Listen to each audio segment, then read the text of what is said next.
You know, when you build something, even on the side, like that's how you learn is you just do it. You know you're doing it poorly, but you do it anyway.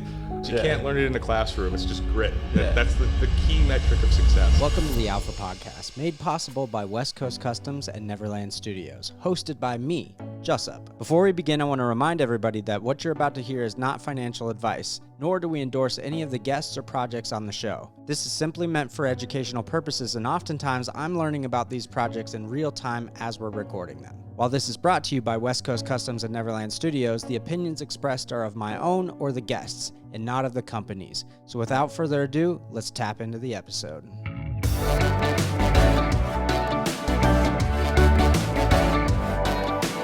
So welcome back. You can look at this camera. This has got both of us, as you can see there, and then that one is on you. So why don't you tell us who you are?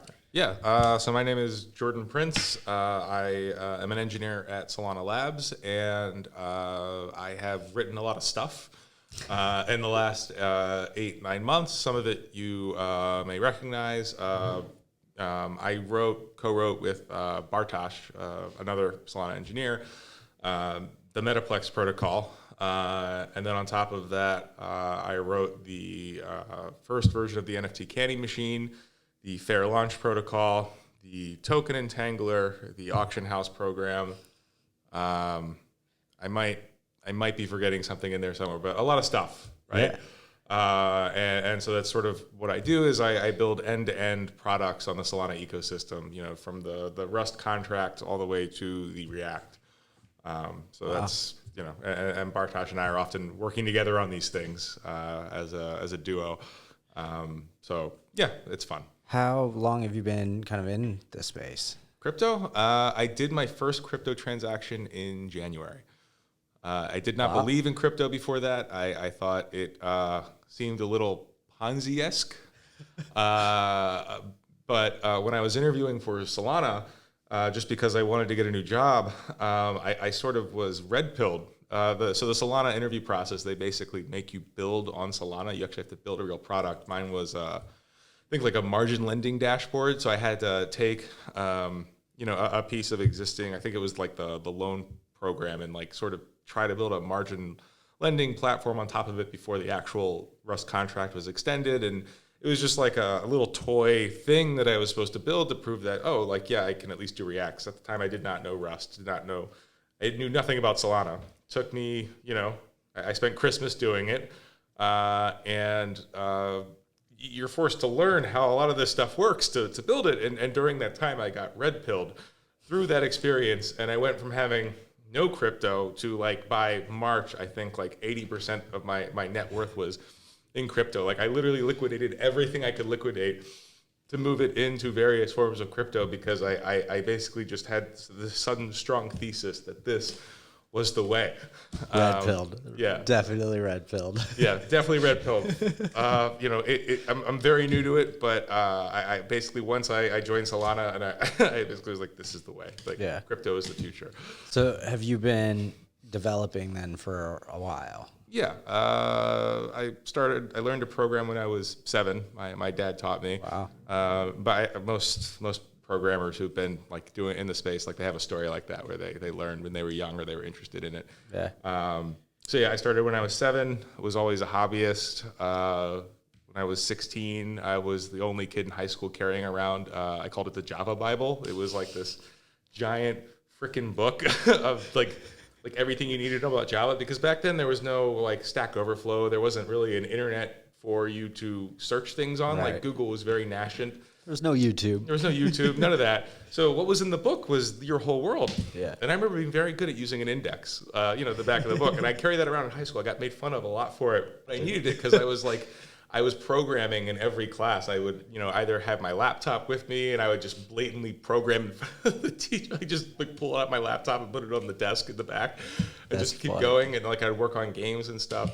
And yeah, I missed out. I nearly failed out of high school because of all of this. And it was not looking good for college, but it turns out that the skill set that I needed was not the skill set they were teaching. Yeah, right? So it worked out.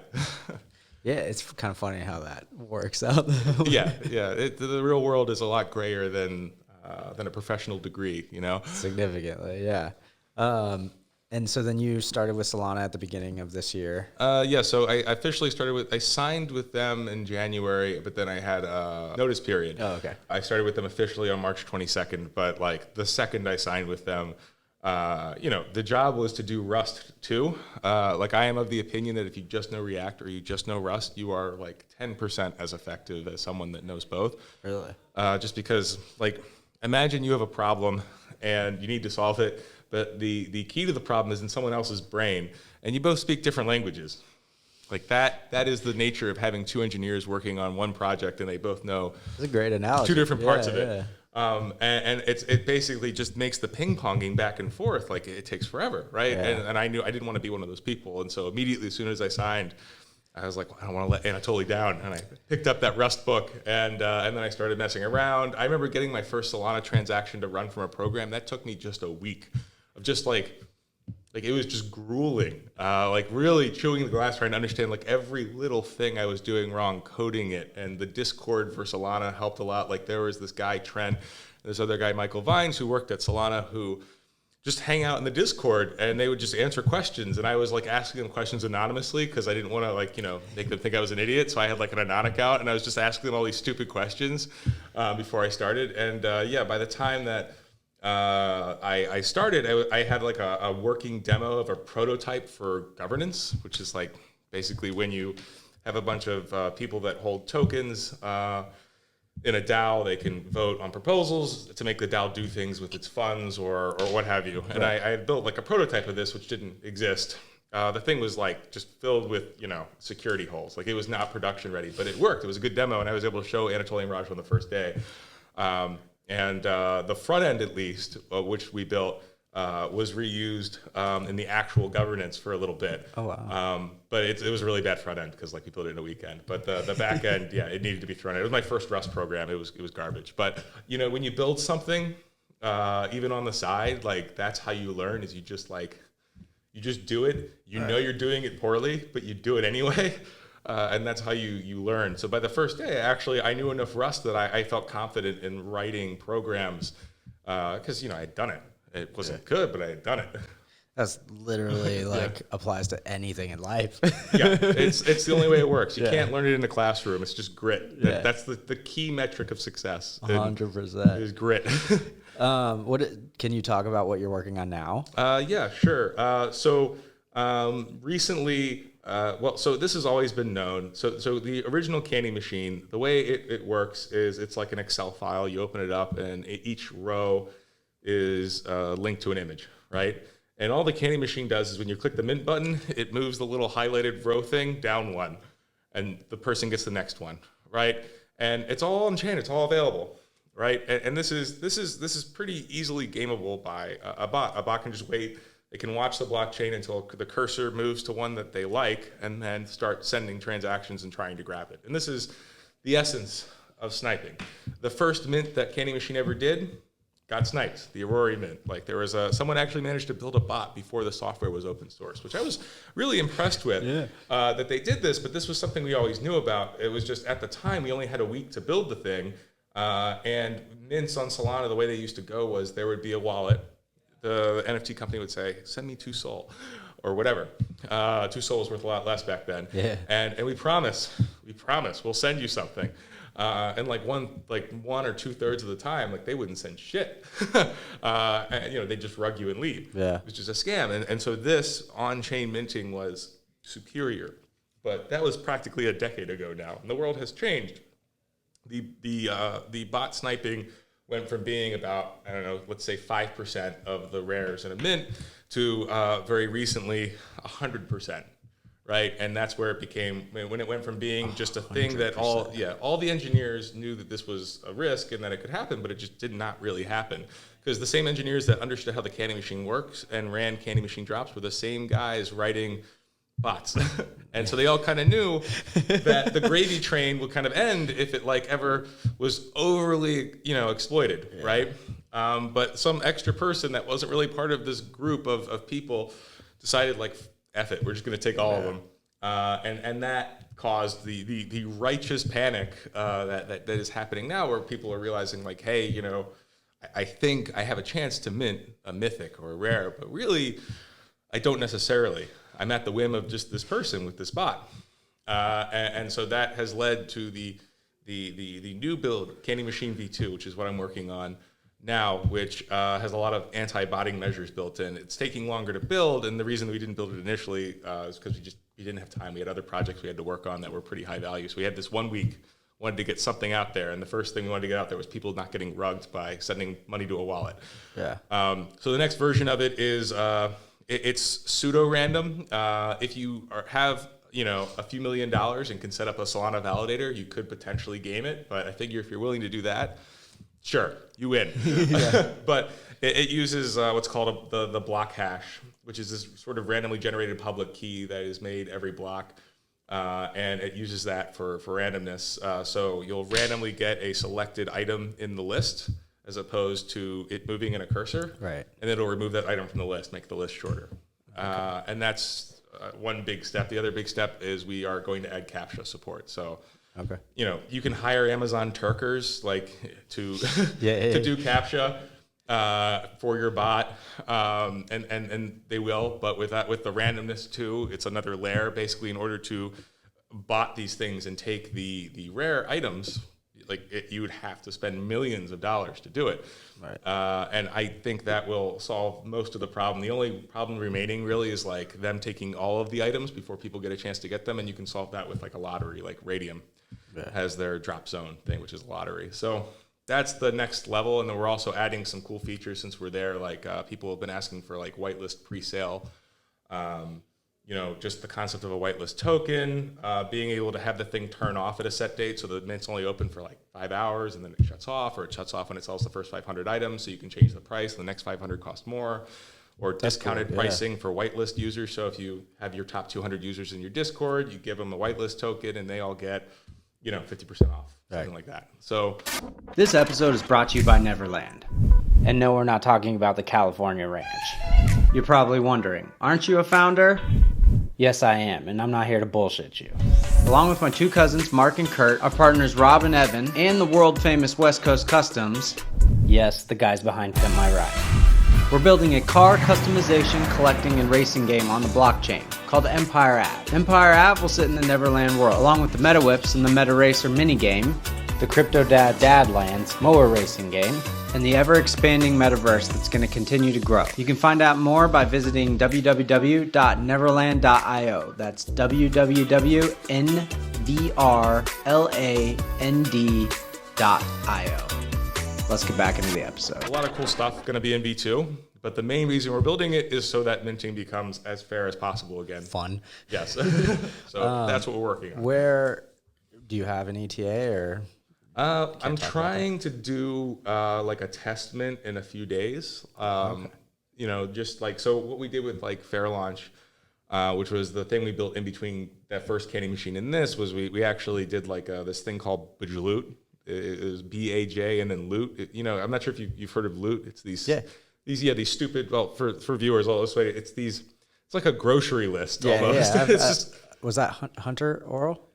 Yeah, I don't know who did it. It was an Ethereum thing. Yeah. Really well done. I never would have guessed that it would be big. It was just like lists of fantasy items, right? And it was randomly mixed, right?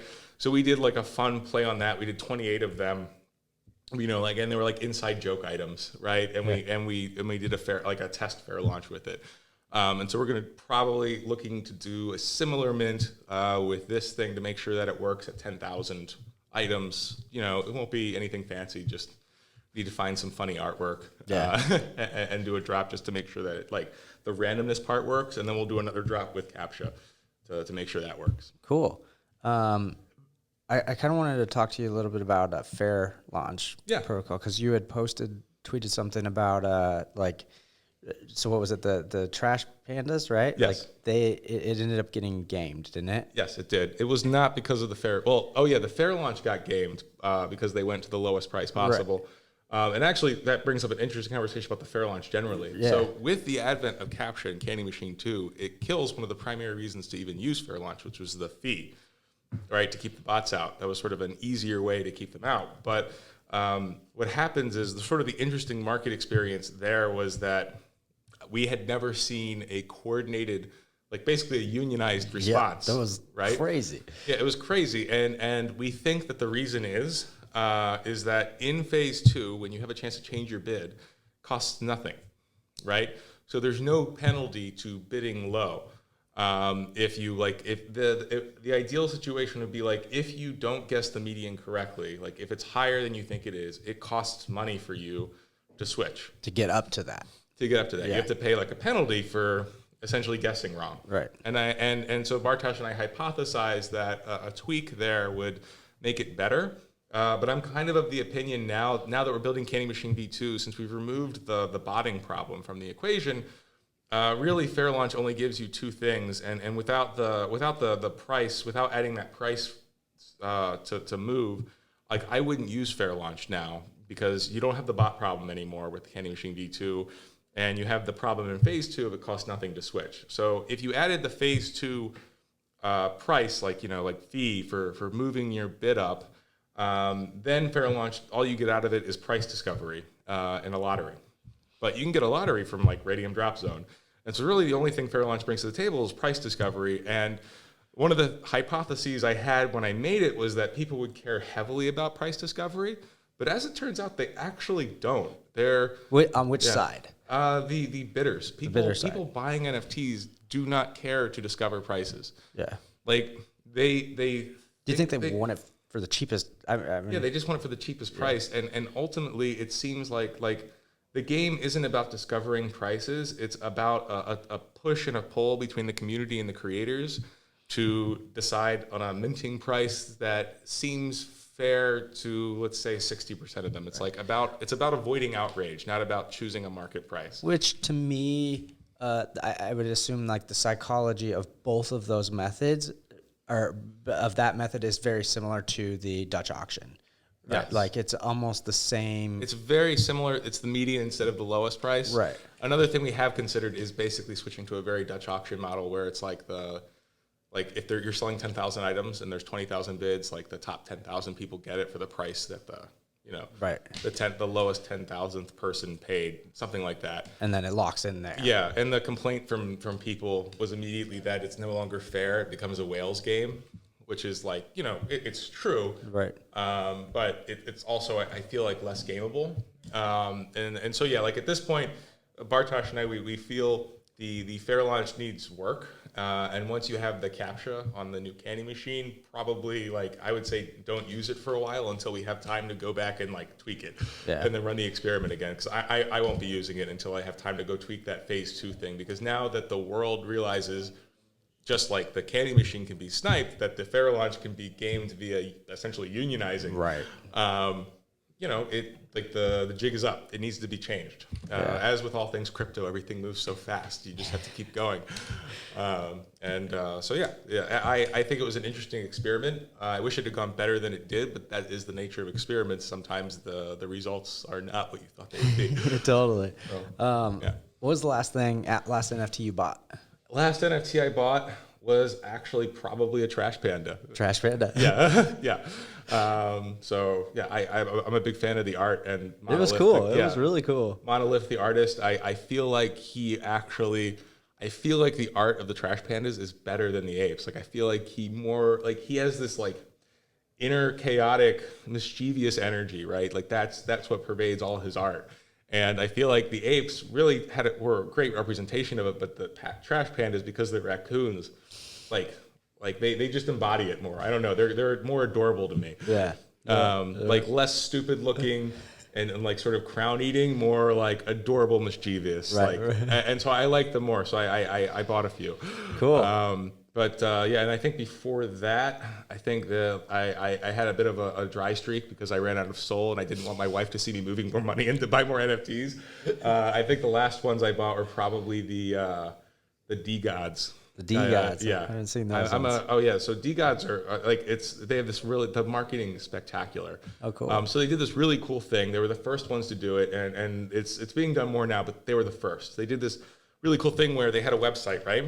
And they were the 33 gods of Olympus, right? And so there was 33 custom D-God NFTs for 33 influencers in the Solana ecosystem, right? And if you weren't one of those influencers, like, they detected your Twitter account and allowed you to tweet at that influencer saying, hey, come claim your DGOD.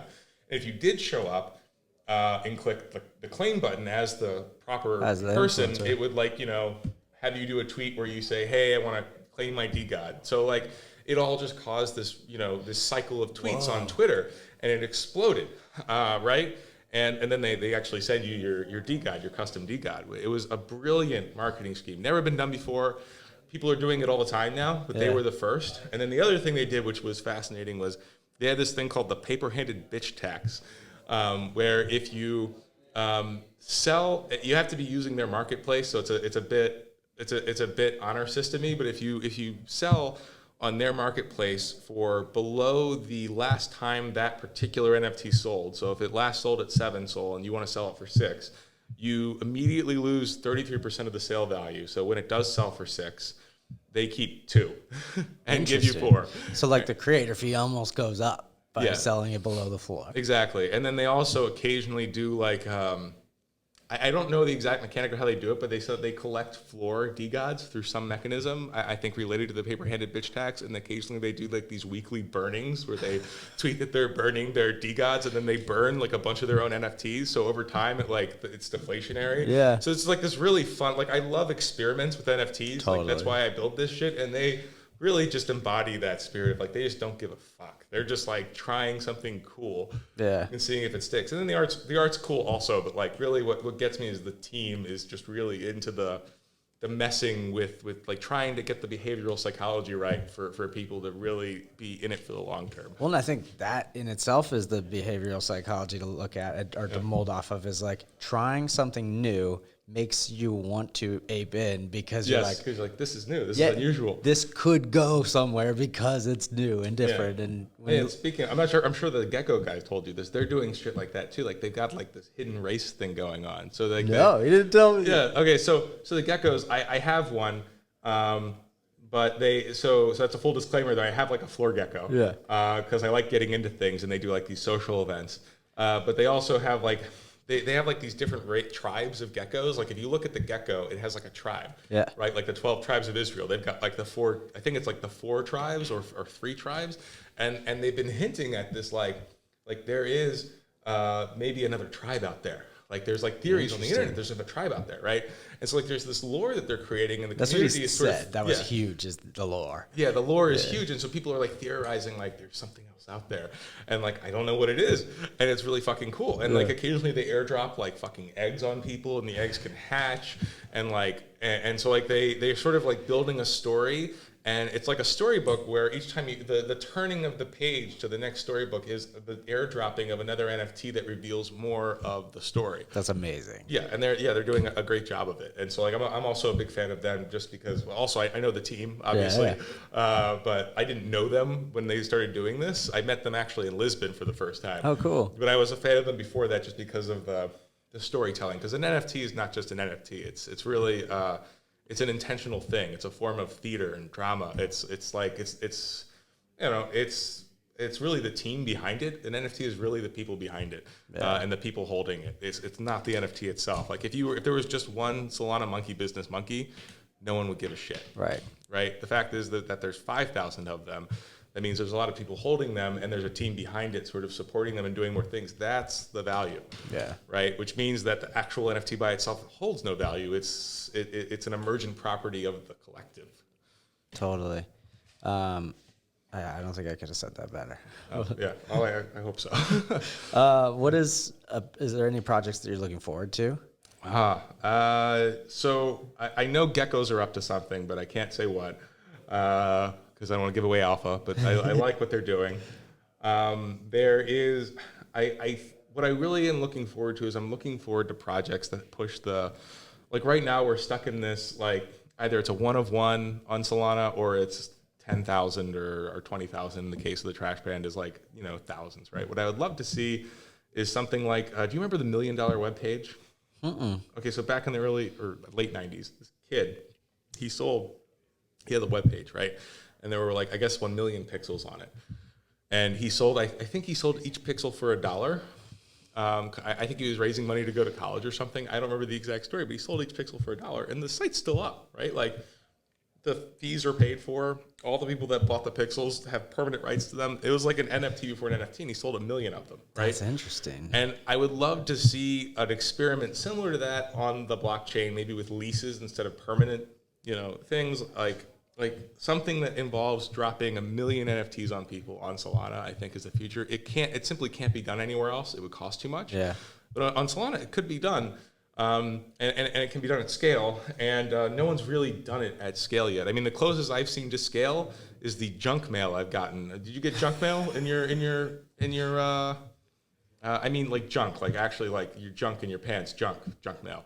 No. Oh, okay, so some NFT wallets like mine and Bartosh, some people. What? This guy basically made like this whole like 10,000, or I don't even know how many there are, but there's like a bunch of dicks floating around NFT wallets, right? And they all look different. Like some of them are like really small, some are really big, different colors, different animals. Like some of them are wearing bows. Some of them, like, it's crazy. And they just got dropped too? It just got dropped. It's called junk mail, right? Wow. It's your junk. And it's really funny because like, it kind of like becomes like a gesture of respect when you take your junk and you give it to someone, because like you don't know where you get another junk mail, and you give it to it's like become like this fun little, I don't know, like secret handshake. Yeah. And I don't know what the criteria was that they used to select people. It might have been like a Thugbirds drop or something. I don't know. It was never explained to me, but it was just fascinating, and it was done at scale. And I want to see something like that with 1 million, not thousands. And maybe not dicks. Though funny, I would like to see something we could put on Forbes, right, or MSNBC or CNN. Can't do that. Right. But like, I don't know, selling land, selling pixels. That's a cool concept. Yeah. I think the future is bright because the fees are so low and things are so fast. I've only ever done one interaction with Ethereum, and it was so bad that I stopped. Yeah, man. We just keep talking about it. It's like everything I do on Ethereum costs me so much money. It's ridiculous. Yeah, that was my first crypto transaction was actually Ethereum. Yeah. I bought $100 of wrapped USDC, and I moved it to my ledger just to experiment with transaction moving, right? And I moved it from Coinbase, and then I was like, all right, Bartosh, I'm going to move it back now. And he was like, okay. And then I went to go move it back, and I was like, oh, after this transaction is over, you'll have $60. I was like, what? What? Yeah. Meanwhile, you do it on Solana, and it'll take you 15, 20 minutes. Yeah. I waited for I had to go get a coffee, and then it arrived. And then with Solana, it was like, boop.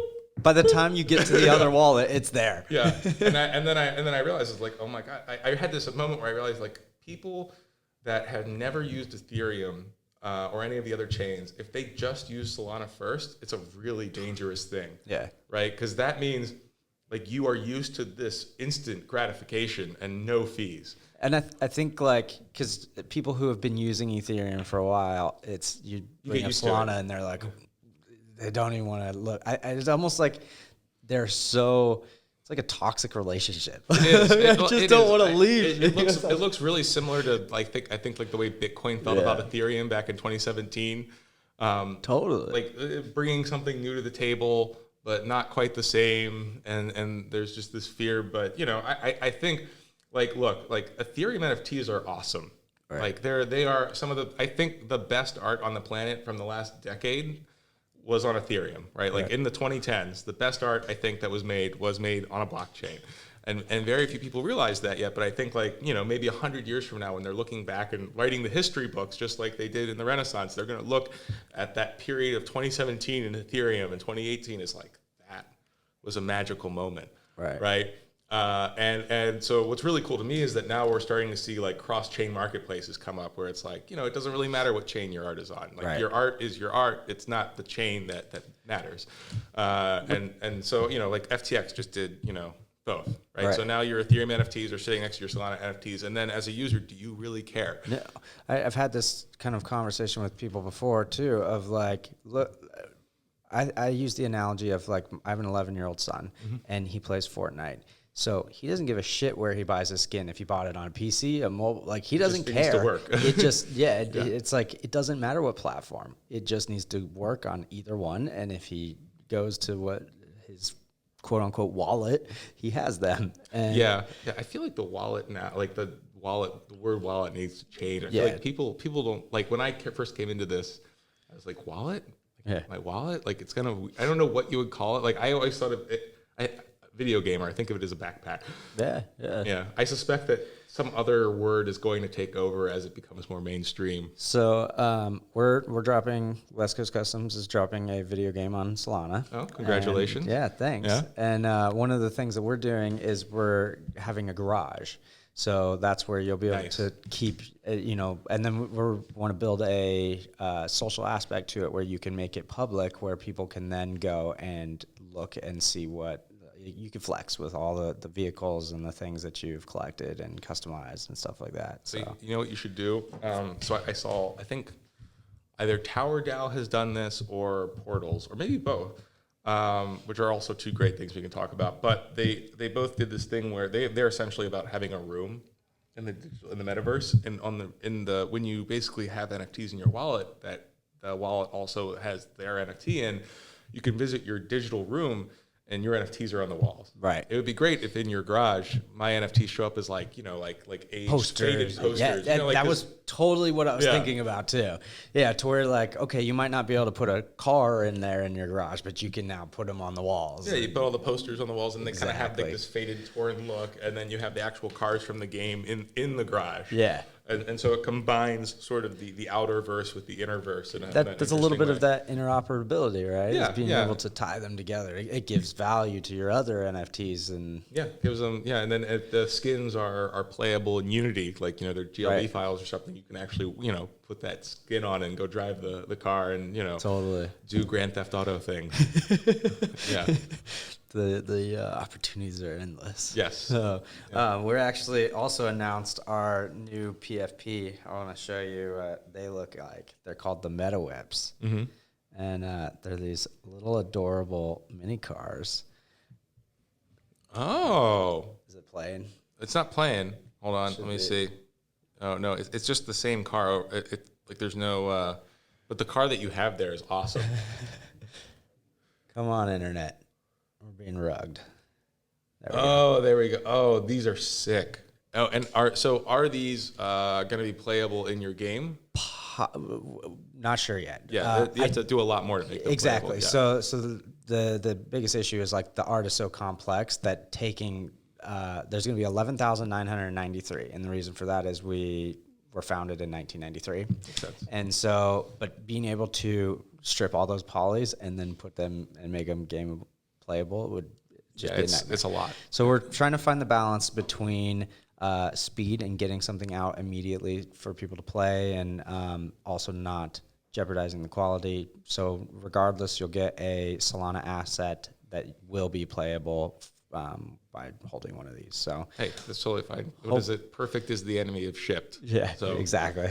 Yeah. So those things are they're fucking adorable. I would buy that. They have a lot of little personality to them. They do. 5 different body styles. So that one is the Merc. That was Ryan, the CEO of West Coast Customs. When he was like 11, he dreamt that car up and then finally built it a couple years ago. And so we took that, and that's the bulk of them. But then there's some much rare ones that are there's like a Lambo in there and Win Lambo. Yeah, exactly. That's great. I mean, so the problem with car PFPs is always like you can't use them as a PFP generally because they lack human characteristics. Right. But what's nice about those is that they are human-like. Totally. They remind me of a little bit like of Tayo, my daughter's favorite TV show. I haven't seen that. It's this like little Korean TV show where the characters are literally buses. Okay. The buses have faces. Yeah. And she just loves buses and cars, and they're all drive around and talk. Yeah. What's weird is the people are also there, and they just think it's normal that these cars are fucking talking. But it's fine.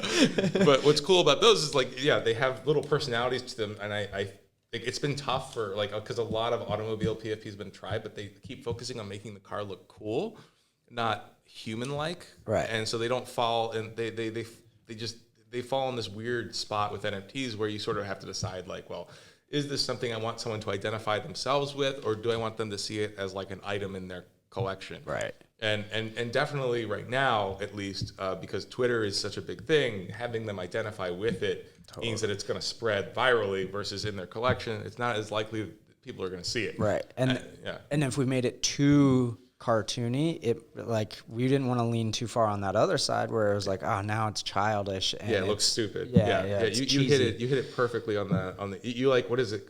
In Japan, I think it's called kawaii or something like that. Kawaii. Like, making something cute but accessible. Right. Yeah. So you didn't feel like it's this cartoon character. Exactly. Like, yeah. It's a really Cars. nice mix. So when drop?